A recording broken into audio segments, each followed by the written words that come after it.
Assalamualaikum warahmatullahi wabarakatuh. Welcome to Seni Komunikasi, Diskusi, dan Adu Persepsi. Perkenalkan, saya Muhammad Fikri Firdaus dari program studi S1 Pendidikan Ilmu Pengetahuan Sosial Kampus Universitas Negeri Surabaya Angkatan 2022. Nah, teman-teman, kali ini kita akan kedatangan tamu dan narasumber yang super duper hebat. Ya, yaitu silakan memperkenalkan diri, Mas. Ya, halo teman-teman semuanya, perkenalkan aku Fikri Rayaan, mahasiswa S1 Ilmu Komunikasi Universitas Airlangga.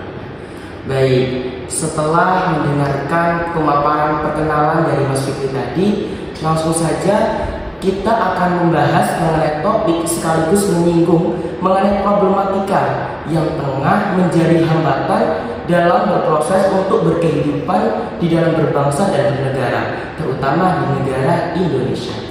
Nah, sebenarnya teman-teman, problematika dalam berkehidupan bangsa dan bernegara itu sangat banyak sekali dan sangat beragam.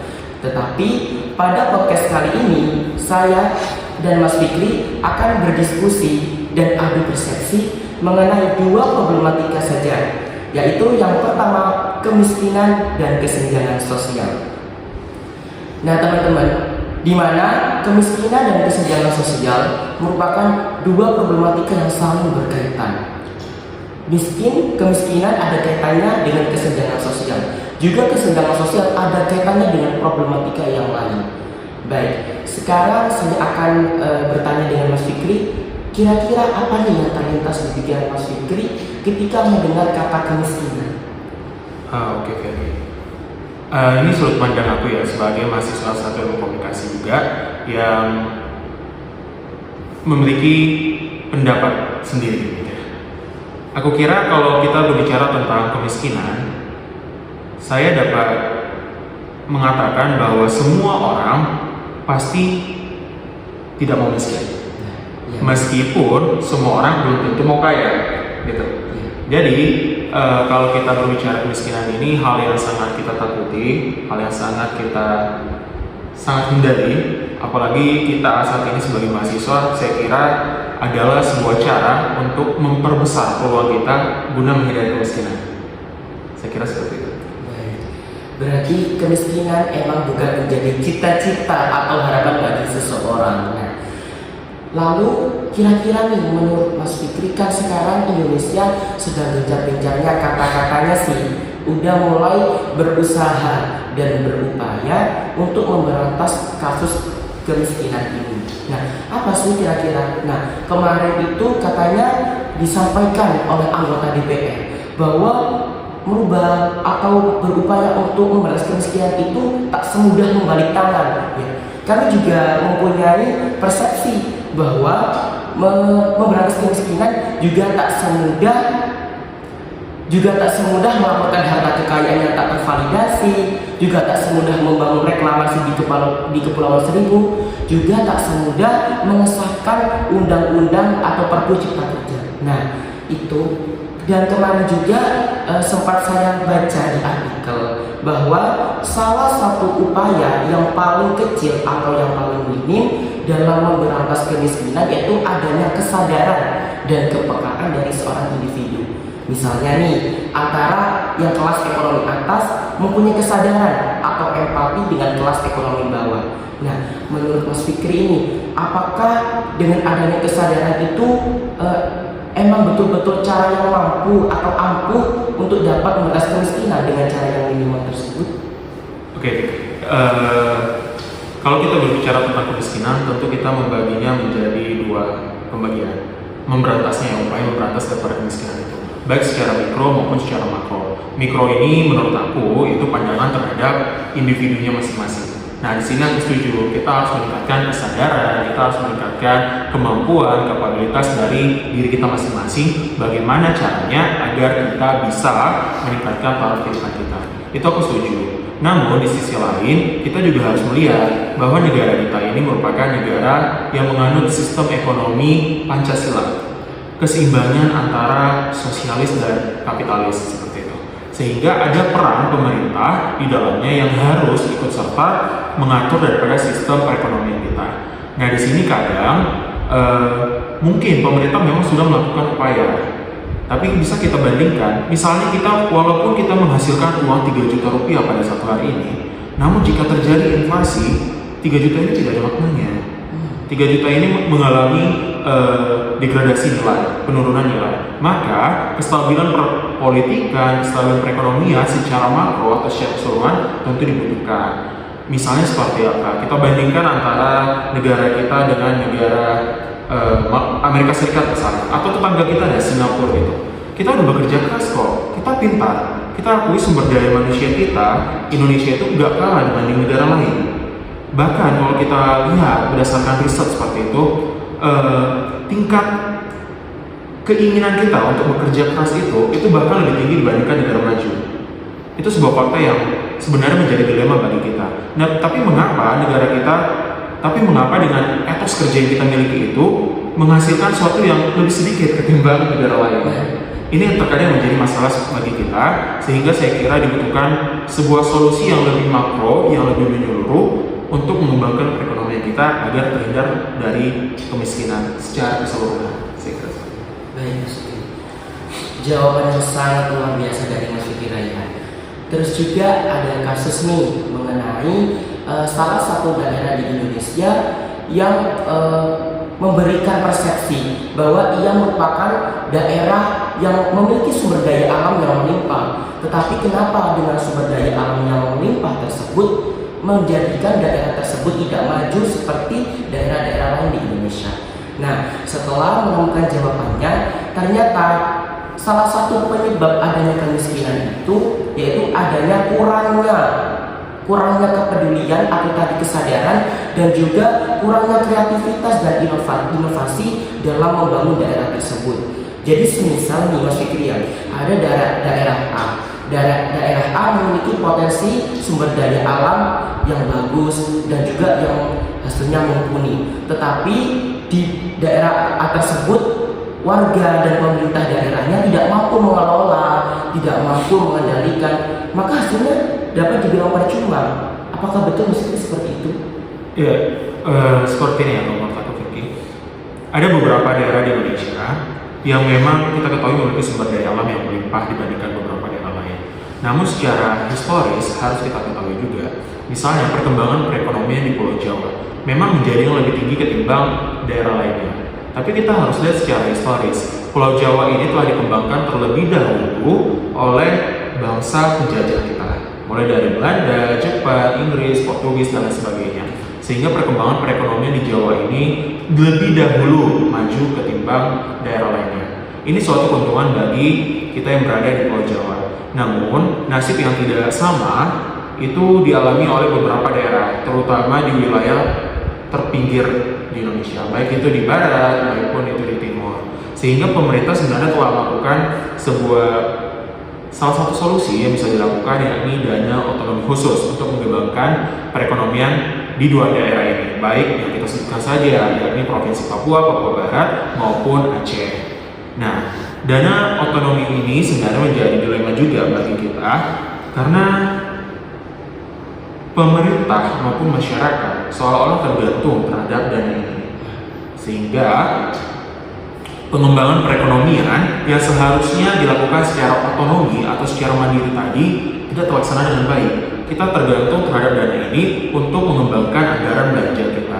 Padahal seharusnya untuk mengembangkan perekonomian secara makro di suatu wilayah, saya kira dibutuhkan suatu sistem yang mengambil keuntungan daripada sebuah usaha. Misalnya apa? Sebagai sebuah daerah berotonomi, kita diberikan hak untuk mendirikan badan usaha milik daerah, yang dimana di daerah-daerah terpencil ini dan terpinggir ini, hal-hal ini sebenarnya sangat kurang untuk dikembangkan. Karena kita terlalu terpaku dan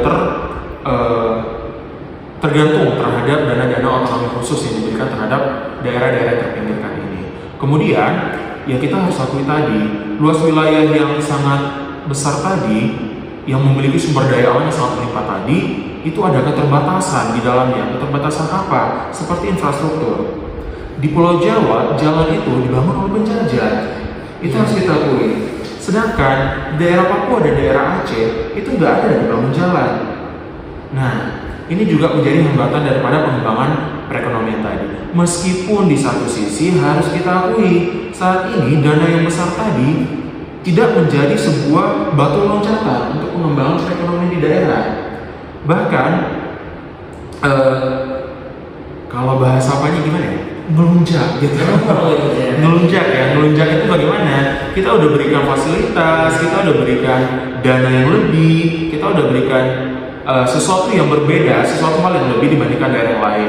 Padahal harus kita ketahui daerah-daerah terpinggirkan ini masih banyak juga loh daerah di Indonesia yang sulit untuk diakses. Saya berasal dari Sumatera Utara juga, di wilayah Kota Padang Sidimpuan. Kalau di Sumatera Utara itu mungkin yang maju perekonomian itu di wilayah utaranya, mulai dari Medan, Siantar, Binjai dan sebagainya. Sedangkan di wilayah saya itu di wilayah selatan, wilayah selatan yang sulit untuk diakses. Ini juga terkadang kita lupa loh mengenai perkembangan perekonomiannya. Tapi karena karena kita harus survive, kita harus meningkatkan kemampuan kita, kemampuan perekonomian kita, sehingga menurut saya ini salah satu hal yang tidak dimiliki ketika seseorang dalam tanda kutip dimanja. Iya, betul Seperti itu. Baik, jawabannya sangat luar biasa teman-teman dari apa yang disampaikan oleh Mas Fikri. Emang terkadang kita tuh hanya melihat dari covernya saja, tapi tidak melihat dahulunya atau historisnya atau secara sejarahnya. Oke, lanjut nih teman-teman. Nah, dari kasus kemiskinan tadi nih kan ada nih mengenai faktor yang mengenai penyebab lagi, yaitu adanya arus globalisasi nih Mas Fikri. Ya. Zaman sekarang kan apalagi nih teman-teman ya, apalagi di era abad 21 ini teknologi sudah mulai menyerap atau sudah mulai menerpa berbagai aspek kehidupan, baik itu aspek sosial, budaya, politik maupun ekonomi. Nah, seperti ekonomi sendiri yang melalui arus globalisasi, waktu dahulu beberapa tahun yang lalu, jikalau kita ingin membeli suatu barang, membeli makanan, maka kita kan walaupun mempunyai sifat malas, mager, kita kan terpaksa harus mendatangi kios ataupun stand tersebut. Nah, tapi sekarang nih dengan adanya kemudahan fitur yang disediakan oleh arus globalisasi yaitu teknologi, maka kita hanya santai-santai tidur di rumah, makanan pun datang sendiri. Nah, hanya bermodalkan pencet aplikasi. Nah, apakah dengan adanya arus globalisasi ini kira-kira dapat menambah ataupun juga meminimalisir adanya kasus kemiskinan kalau menurut Mas Fikri sendiri? Untuk kasus ini kalau menurut aku ini menjadi masalah terbesar Indonesia. Kita ini bangsa besar ya, tapi bangsa besar yang dijadikan sebagai konsumen. Nah, betul itu. Kita sebagai konsumen. Beda dengan negara-negara lain yang detik ini. Coba kita sebut beberapa negara maju. Bahkan kita bicara mengenai perkembangan ekonomi. Negara dalam perkembangan ekonomi dalam 10 tahun terakhir ini itu terbesar di negara China. China ini mengapa dia menjadi negara yang sangat besar perkembangan perekonomiannya? Karena mereka menguasai teknologi. Mereka mengembangkan teknologi mereka baik secara digital maupun secara manufaktur. Sedangkan Indonesia, kita ini hanya sebagai pasar konsumen. Kalau kita sebagai konsumen, berarti kita sifatnya konsumtif. Kita menghabiskan uang di dalam teknologi itu. Kita mungkin kalau punya uang 5 juta, kita berpikirnya gimana membeli gadget yang baik dalam harga 5 juta itu. Tapi kalau kita punya pengembangan teknologi, kita punya pengembangan pengetahuan akan teknologi, kita berpikir 5 juta ini kalau dikumpulkan beberapa orang, bagaimana kita membuat sebuah inovasi terhadap teknologi terbaru. Ini yang dikembangkan oleh negara-negara besar yang saat ini fokusnya terhadap posisi digital atau teknologi. Nah, sifat konsumtif tadi inilah yang bahkan menambah arus kemiskinan kita. Pengembangan teknologi dan arus globalisasi ini juga membuat kita semakin konsumtif, bahkan menambah pengeluaran kita. Bahkan kita lihat ya, fenomena akhir-akhir ini tuh ada fenomena pay later, ada fenomena pinjaman online, ada fenomena ya beli online dengan sangat mudah. Sehingga tingkat konsumtif kita itu dipermudah dengan adanya modal masuk yang kita terima. Yang seharusnya dalam sebulan kita mengeluarkan uang hanya mungkin 2 juta atau 3 juta. Dengan ada pinjaman ini kita merasa kita mampu dalam tanda kutip untuk mengeluarkan uang lebih. Padahal itu kan utang yang harus kita bayar kemudian. Ada bunga yang harus kita bayar. Bunga ini masuk kepada siapa? Kepada pemilik modal, sehingga masuk kepada poin nomor 2 tadi, kesenjangan sosial yang semakin tinggi. Aku kira seperti itu. Terima kasih Mas. Baik teman-teman, jadi emang betul ya. Terkadang itu kita tuh harus bijak-bijak dalam kayak menerapkan atau mengaplikasikan teknologi itu dalam kehidupan kita. Jadi terkadang teknologi itu bukan hanya membuat kita itu boros atau apapun. Terkadang teknologi juga menghasilkan atau juga bahkan teknologi itu disebut tipis-tipis dapat membantu orang Indonesia mempunyai lapangan pekerjaan. Termasuk adanya OKB, orang kaya baru. Nah, orang kaya baru ini yang viral ini karena apa? Karena ia mempunyai kreativitas, inovasi. Nah, dalam apa? Dalam membuat seperti konten kreator di YouTube ataupun di TikTok. Nah, secara tidak langsung hal ini juga dapat memberikan kesempatan dan juga pengalaman dalam memberantas arus kemiskinan dan juga tadi dapat mempunyai pengalaman dalam pekerjaan. Kan rata-rata sekarang itu yang namanya pengangguran itu pengangguran yang terdidik. Nah, dalam artian pengangguran terdidik ini saya pernah membaca di salah satu website itu disebutkan bahwa lulusan sarjana itu kebanyakan menganggur karena ia berkuliah dan karena kebanyakan di Indonesia itu ia berkuliah tapi nanti setelah lulus dari kuliah tidak sesuai dengan job desk atau posisi yang seharusnya ia tempati gitu. Jadi semisal ada jurusan nih fisika murni. Nah, seorang fisika murni ini biasanya kan menjadi kayak bisa jadi guru fisika di sekolah, di pendidikan formal atau informal. Tetapi zaman sekarang kebanyakan karena di sekolah-sekolah kebutuhan mengenai pengajar atau tenaga pendidik sudah mulai terpenuhi. Nah, itu maka ia beralih status yang asalnya bisa menjadi guru, bisa jadi menjadi konten kreator ataupun bisa menjadi yang lain. Tapi sebenarnya jurusan di kuliah itu tidak membatasi kita. Nah, bagi generasi muda itu sebenarnya kita jika mempunyai jiwa kewirausahaan, jiwa kewirausahaan terus mempunyai perilaku inovatif dan kreatif, maka kita dapat membantu Indonesia untuk memberantas alur kemiskinan. Nah, sekarang kan lagi gencar-gencarnya juga nih di perguruan tinggi. Contohnya di kampus saya di UNESA lagi tengah diberlakukan PMW, Program Mahasiswa Wirausaha. Nah, kalau menurut pandangan atau perspektif Mas Fikri, apakah dengan adanya program tersebut emang benar-benar dapat membantu mengurangi pengangguran, memberantas kemiskinan di Indonesia? Ya, kalau kita bicara fenomena mahasiswa saat ini dengan mahasiswa 10 tahun dengan 20 tahun yang lalu, orang tua kita mungkin ya, itu ada sebuah fenomena yang sangat bergeser dan sangat berbeda. Kalau orang tua kita dulu mungkin datang ke kampus atau ikut organisasi udah memang sebatas itu. Kalau sekarang ini kan fenomenanya ada magang, ada wirausaha, ada volunteer dan lain sebagainya. Semakin beragam dan semakin diversifikasi.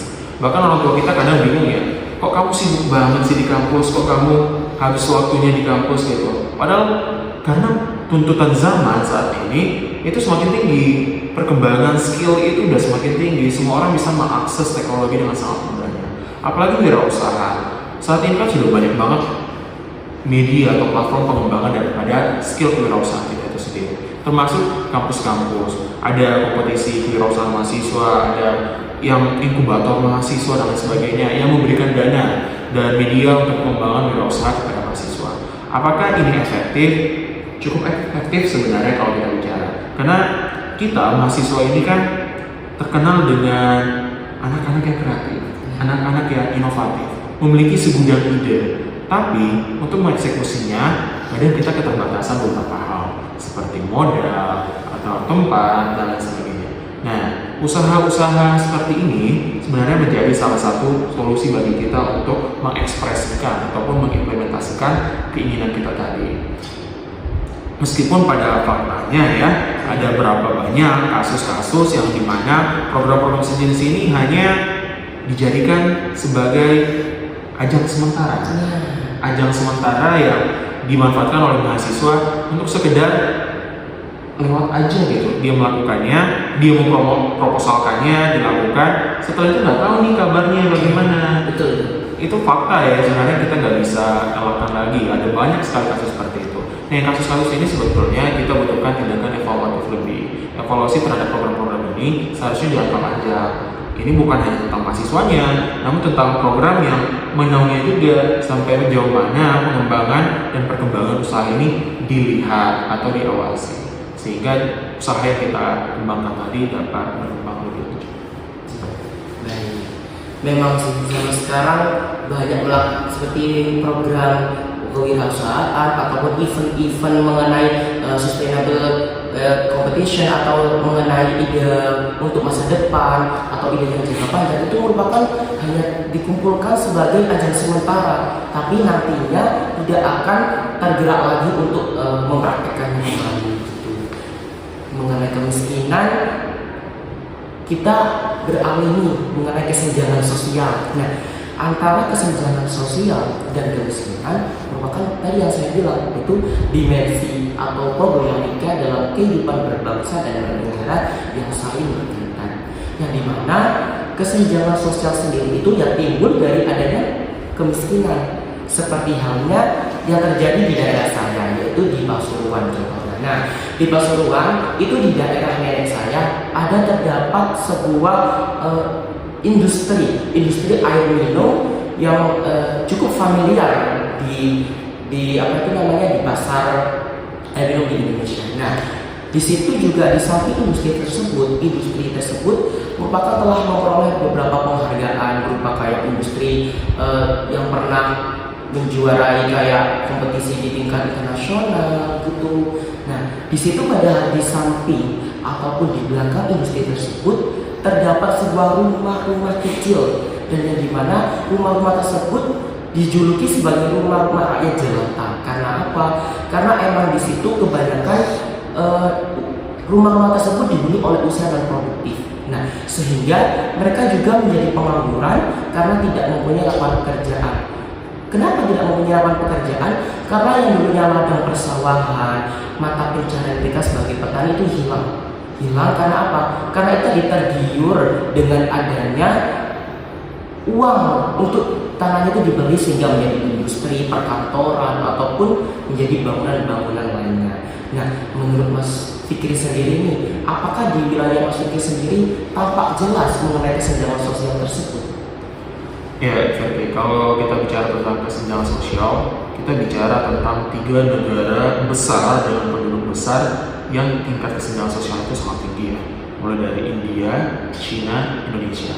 3 negara ini 3 negara manufaktur, di mana ada banyak sekali industri di dalamnya. Contohnya tadi China, mungkin pertumbuhan ekonomi itu sangat tinggi ya, tapi juga harus kita lihat upah pekerja, karyawan, buruh itu sangat rendah. Apalagi India dengan Indonesia. Makanya kalau kita lihat sekarang ini perkembangan perekonomian dunia global, seperti perusahaan-perusahaan internasional seperti Tesla, Apple, dan jenis lainnya itu mulai merambah negara-negara berkembang, Indonesia, India, Vietnam, bahkan sebagai tempat industrinya. Ini mungkin satu sisi mengembangkan perekonomian suatu negara, tapi satu sisi juga akan meningkatkan kesenjangan sosial antara pemilik modal dengan orang yang dimodali, seperti itu. Saya tahun baru kemarin, kebetulan keluarga ada banyak sekali di Jakarta, saya berkesempatan untuk mengunjungi Pantai Indah Kapuk yang saat ini menjadi trend center daripada ibu kota. Itu daerah yang sangat maju sekali, sangat indah sekali, sangat menampilkan sebuah negara maju itu sebagaimana. Tapi keluar daripada Pantai Indah Kapuk, gak jauh 1-2 km mungkin, masuk ke daerah Muara Angke dan sebagainya, keindahan dan kebesaran daripada kota yang maju tadi itu langsung terbanting gitu ya. Langsung masuk ke daerah-daerah kumuh, masyarakat yang miskin. Padahal mereka adalah tuan rumah di tanahnya. Mereka adalah tuan rumah di tanahnya orang asli daripada daerah tersebut. Ini bentuk apa? Bentuk kekalahan kita terhadap perkembangan perekonomian tadi. Yang hebat, yang kuat adalah pemenang. Kita yang tidak kuat ya kalah. Faktanya demikian. Sehingga kalau kita bicara tentang kesenjangan sosial tadi sebenarnya dibutuhkan solusi makro daripada pemerintah dan sistem perekonomian. Misalnya negara maju seperti di Eropa, Jerman misalnya,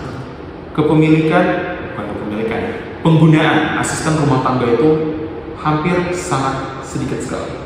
Itu karena apa? Sumber daya manusia di negara tersebut itu sangat mahal biayanya.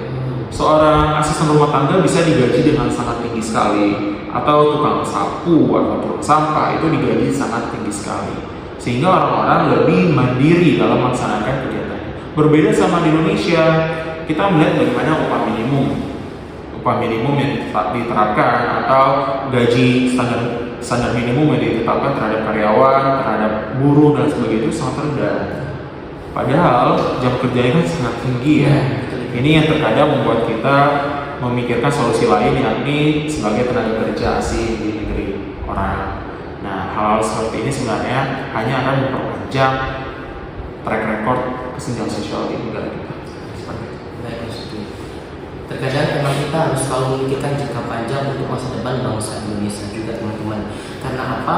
Karena semisal kita mikir bahwa lapangan pekerjaan di Indonesia itu memang sedikit, dan akhirnya kan timbul tadi yang namanya problematika kemiskinan dan kesenjangan sosial. Maka kita memilih nih untuk lebih bekerja di luar negeri, menjadi TKW dan juga menjadi pekerja-pekerja migran yang lain. Nah, padahal seperti itu memang menguntungkan bagi negara itu, dapat memperolehkan devisa bagi negara. Tetapi juga di Indonesia banyak banget passion yang harus dilakukan. Maksudnya tempat-tempat di Indonesia kayak lapangan kerja, misal nih, jika penduduk Indonesia dapat berperilaku ataupun dapat memiliki persepsi yang inovatif dan kreatif, maka di Indonesia ini sudah cukup, tidak sampai untuk bekerja ke luar negeri. Karena betapa luasnya wilayah Indonesia, betapa kayanya dan melimpah ruahnya sumber daya alam di Indonesia. Tinggal kitanya, sumber daya manusianya, yang harus mumpuni, berkualitas dan juga berkompeten. Nah, baik. Lanjut nih, kita singgung masalah kesenjangan sosial tadi. Apakah nih menurut Mas Fikri, kalau kesenjangan sosial itu dapat menimbulkan adanya kriminalitas, yang dimana kriminalitas itu juga dapat mencoreng nama baik negara Indonesia, juga dapat kayak menumbuh kembangkan adanya kemiskinan dan juga menumbuh kembangkan adanya perilaku yang menjadi problematika seperti korupsi dan lain sebagainya. Ya, kalau kita bicara industri kreatif, kreativitas industri kreatif, pariwisata, ini kadang menjadi permasalahan antara turis asing ketika hadir di Indonesia. Kalau kita meningkatkan perekonomian, kita harus meningkatkan devisa negara tentunya. Ketika turis asing misalnya datang ke daerah saya, Sumatera Utara misalnya, atau ke Bali yang sangat terkenal dengan pariwisatanya, kadang kita menemukan aksi-aksi kriminal dalam tanda kutip yang sebenarnya kita tidak sadari, yang merugikan perekonomian kita. Kriminal ini bukan tentu hanya tentang fisik, kekerasan dan sebagainya, tapi aksi-aksi yang merugikan orang lain ya. Misalnya, turis asing datang ke daerah pariwisata. Harga satu buah baju itu mungkin kalau orang lokal yang beli itu bisa di harga 50.000. Tapi ketika kita jual ke turis asing, di sini ada tindakan kriminal sebenarnya, yakni menaikkan harga secara tidak wajar. Yang awalnya 50.000 dijual menjadi 150.000 atau 200.000. Si turis asing karena merasa ini kecil sebenarnya jika dibandingkan dengan devisa. Tapi kan semua negara itu tidak kaya, semua turis itu tidak berasal dari negara kaya. Ada banyak sekali turis-turis yang berasal dari negara yang juga berkembang. Nah, ini secara tidak langsung membuat turis-turis ini malas, enggan untuk datang ke Indonesia.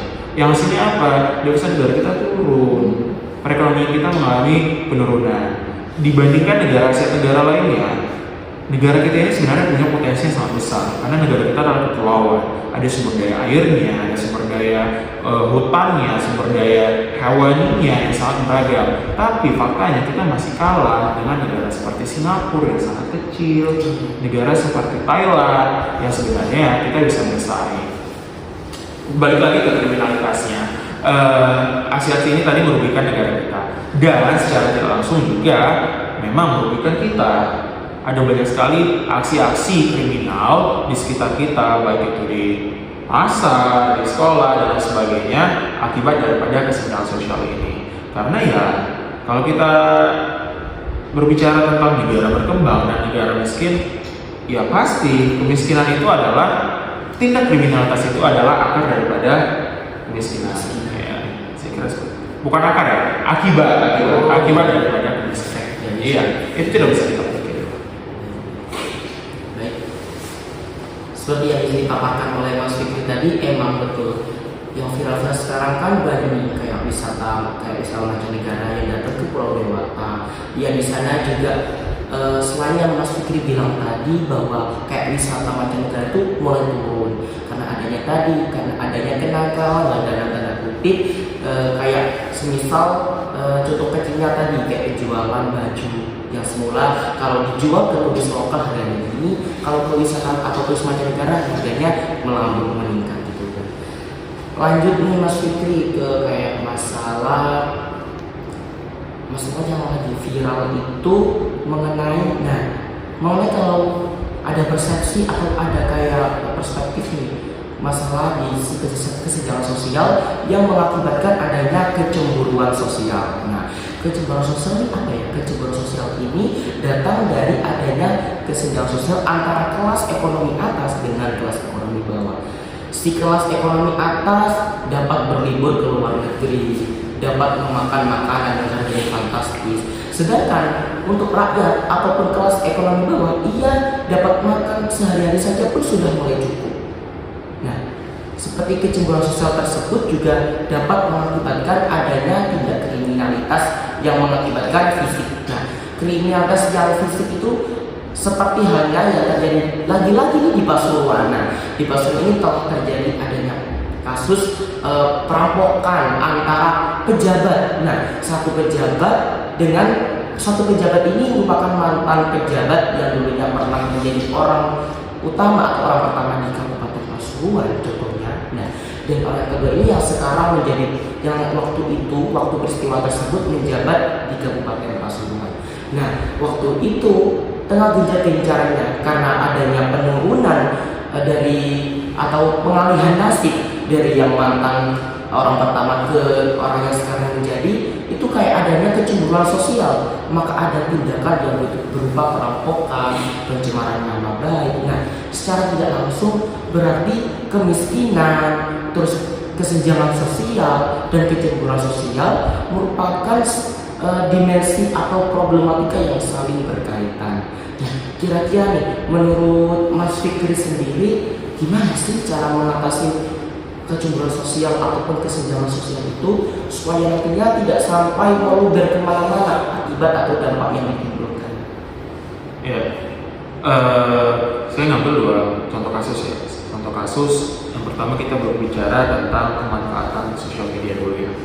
Pemanfaatan sosial media ini ada dua nih kasus yang lagi kita bahas ya, lagi kita trending lah di masyarakat itu. Yang pertama mengenai influencer atau pelaku-pelaku daripada industri kreatif di sosial media. Setahun yang lalu, mungkin setahun 2 tahun yang lalu di zaman COVID itu berkembang, ada beberapa anak-anak muda yang memamerkan hartanya. Maka sampai sekarang juga mungkin masih banyak yang menjadi pertanyaan, hasil uangnya dari mana? Kan ini juga daripada perkembangan teknologi tadi. Dengan perkembangan teknologi, orang-orang semakin mudah untuk mencari duit, baik secara yang halal ataupun yang non halal gitu. Baik dengan cara yang benar ataupun cara menipu, saya kira seperti itu. Nah, ini tentu meningkatkan rasa kecemburuan, apalagi kalau dengan cara yang menipu tadi. Hasilnya apa? Ada banyak sekali kan yang dipenjara saat ini orang-orang yang memanfaatkan teknologi dengan cara menipu. Padahal dia sudah memamerkan hartanya dan memamerkan uangnya. Ini meningkatkan rasa kecemburuan dan kesenjangan sosial di masyarakat. Yang kedua, kasus yang sedang naik, lagi hype, itu pejabat. Ada banyak beberapa kasus pejabat sekarang ini, terutama dari Kementerian Keuangan, Bea Cukai, Kementerian Dalam Negeri, yang dimana pejabat-pejabat ini pamer harta. Pamer harta menunjukkan hasil daripada, ya kita nggak tahu ya apa itu dari usaha atau mungkin jalur-jalur yang tidak perbolehkan dalam negara kita seperti kolusi dan nepotisme. Kasus seperti ini tentu sebuah masalah besar ya. Pejabat itu ada keterwakilan daripada masyarakat. Seharusnya pejabat adalah yang mengayomi, menunjukkan kesederhanaan, menunjukkan bagaimana cara hidup yang benar terhadap masyarakat, bukan malah menunjukkan harta yang dimilikinya. Apalagi kasus-kasusnya seperti bayar pajak. Padahal pajak ini kan salah satu solusi untuk menekan angka kesenjangan sosial.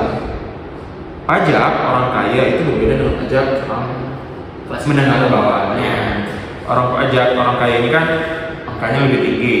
Apalagi kita bicara tentang persentase yang terkena pajak itu kan, apalagi orang kaya ini kan memiliki pembayaran pajak lebih tinggi. Uang pajak ini seharusnya diputar ke masyarakat untuk menekan angka kesenjangan sosial. Namun pada prakteknya ada banyak sekali kasus-kasus yang malah pejabatnya nggak bayar pajak. Seperti itu gimana? Pejabatnya nggak bayar pajak. Jadi bagaimana kita mendapatkan solusi daripada kesenjangan sosial tadi? Apalagi ada berapa banyak pengusaha dan pejabat yang menggelapkan pajak, memanipulasi pajak, yang dimana hartanya seharusnya sekian, tapi kan mereka orang pinter ya, dikelabui pajaknya agar tidak terkena pajak. Apakah itu dengan uangnya dikirim ke luar negeri, apakah itu dengan hartanya tidak terdata melalui LHKPN-nya dan lain sebagainya. Dan sehingga wajar kiranya apabila ada kecemburuan daripada masyarakat. Tapi bagaimanapun kecemburuan ini tidak bisa kita pungkiri. Bagaimanapun caranya ya, saya sendiri pasti ngiler ya, kalau punya banyak duit ya pasti kita pengen lah punya banyak duit. Nah ini yang saya kira butuh regulasi lebih lanjut lagi, terutama para pemangku kebijakan yang seharusnya memberikan contoh, ini dapat memberikan contoh yang lebih baik lah ketimbang harus memamerkan harta. Betul sekali apa yang dibicarakan oleh Mas Fikri Raihan. Nah, pemimpin itu harus menjadi teladan bagi yang dipimpin. Nah, sekarang di Indonesia berarti pemerintah harus menjadi teladan terhadap rakyatnya, dan rakyat juga harus menerima dan juga harus mampu bekerja sama dengan pemerintah. Pemerintah juga mempunyai kewajiban untuk mengayomi, untuk memberikan pelayanan yang terbaik dan tidak pandang bulu, baik itu yang kaya ataupun yang kelas menengah ke bawah. Nah, seperti juga yang disampaikan oleh Mas Fikri tadi, kecemburuan sosial itu kalau zaman sekarang di tengah adanya kasus pelaporan harta yang tidak terfondasi merupakan hal yang wajar, karena emang atau kesan dari pribadinya atau kesan dari cara memperolehnya itu tergantung dari pribadinya masing-masing. Karena emang sifat dasar dari manusia itu merupakan gak pernah puas, gak pernah cukup. Ia selalu menginginkan yang lebih dan yang lebih. Baik nih, kira-kira di sesi akhir pembicaraan kita hari ini, apa sih harapan Mas Fikri untuk Indonesia ke depannya? Coba disampaikan. Sepatah dua apa? Ya, harapan saya lebih berpikirnya secara menyeluruh ya, secara makro, bahwa negara kita memang dibutuhkan sebuah perubahan mendasar daripada pengelolaan perekonomian kita. Negara ini terlalu menafikan diri menurut saya. Kita selalu mengambil garis tengah dalam setiap mengambil keputusan. Kita nggak punya posisi yang jelas. Apakah kita mau mendiktarisasi atau mau kapitalisasi misalnya seperti itu? Apakah kita bebas? Apakah kita teratur? Apakah kita terayomi? Kita selalu mengambil garis tengah. Kan inilah yang membuat kita menjadi tengah-tengah juga. Negara kita terus berkembang, tapi nggak pernah maju. Nah, itu yang jadi problem. Itu. Jadi menurut saya kita harus mengambil posisi yang tepat, mengambil posisi yang tegas dalam hal apapun, baik itu politik, perekonomian. Kalau memang kita ingin pasar bebas, ayo bebas. Kalau kita emang pengen tertutup, ayo tertutup. Apakah boleh digabungkan? Boleh, tapi jangan di tengah-tengah. Berpihaklah terhadap kebenaran, bukan berpihak terhadap apa yang diinginkan. Karena diinginkan belum tentu benar. Yang kita butuhkan adalah kebenaran daripada segala aspek yang kita butuhkan. Saya kira seperti itu. Baik, Wow, sangat mantap sekali apa yang disampaikan, apa yang telah diberikan materi, wawasan keilmuan oleh Mas Fikri tadi mengenai materi kemiskinan, kesenjangan sosial, dan kesenjangan sosial. Ya, harapanku sendiri sih semoga kedepannya Indonesia mampu menjadi negara yang bukan hanya berkembang, tapi maju dan juga lebih-lebihnya maju kan. Juga semoga antara pemimpin dan yang dipimpin dapat saling bekerja sama, cooperation, dan juga yang memimpin juga dapat mengayomi yang dipimpinnya. Juga semoga segala permasalahan, problematika dalam kehidupan berbangsa dan bernegara di Indonesia dapat segera teratasi dan ditemukan jalan keluar atau solusinya, supaya nantinya anak cucu kita tidak sampai merasakan apa yang dirasakan pada saat ini, yaitu apalagi mengenai kemiskinan yang dapat menghambat adanya tingkat kemajuan dari suatu negara tadi. Baik, Mas Fikri Raihan, terima kasih untuk waktunya, untuk 30 menit lebihnya atas apa yang diberikan oleh Mas Fikri Raihan mengenai ilmunya yang semoga bermanfaat. Dan juga saya sangat beruntung mendapatkan tamu dan narasumber kita yang super duper pada podcast kali ini. Ya, semoga Mas Fikri Raihan terus diberikan kesehatan dan juga diberikan kelancaran dalam menjalani studinya di Universitas Airlangga. Baik, terima kasih Mas Fikri Raihan yang sebesar-besarnya, dan saya Muhammad Fikri Firdaus izin pamit undur diri dari podcast kali ini, yaitu mengenai seni komunikasi, diskusi, dan adu persepsi.